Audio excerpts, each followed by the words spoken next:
నమస్కారం. రేపు ఆది గురువు అయిన కైలాస శంకరుడు రేపు మన భారతదేశంలో ఆది గురువుగా వచ్చి మన దేశంలో సనాతన ధర్మాన్ని నిలబెట్టిన రోజు మనం అందరం ఎంతో పండగలా ఈ గుడిలో ఆర్యాంబ శివగురు ఇద్దరు 41 రోజులు ధ్యానం చేసి ఆ స్వామి అనుగ్రహం పొంది కైలాస శంకరుడు కాలడి శంకరుగా వస్తానని వరం ఇచ్చి ఈ టెంపుల్ ఇదే త్రిశూర్ టెంపుల్.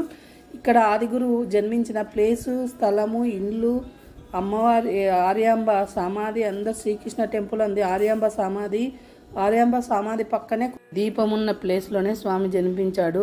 కైలాసానికి వెళ్ళి మన కోసం రక్ష ఉండాలని ఆత్మలింగాలను తెచ్చి యోగ విద్య ద్వారా భారతదేశంలో 4 ఆత్మలింగాలను పెట్టి స్వామి నేపాల్లో ఒకటి పెట్టి శివనామాలతో 108 చదివి 8 నామాలు యాడ్ చేయండి. ఈ 8 నామాలు చదువుకుంటే స్వామికి కృతజ్ఞత తెలిపిన వాళ్ళం అవుతాం.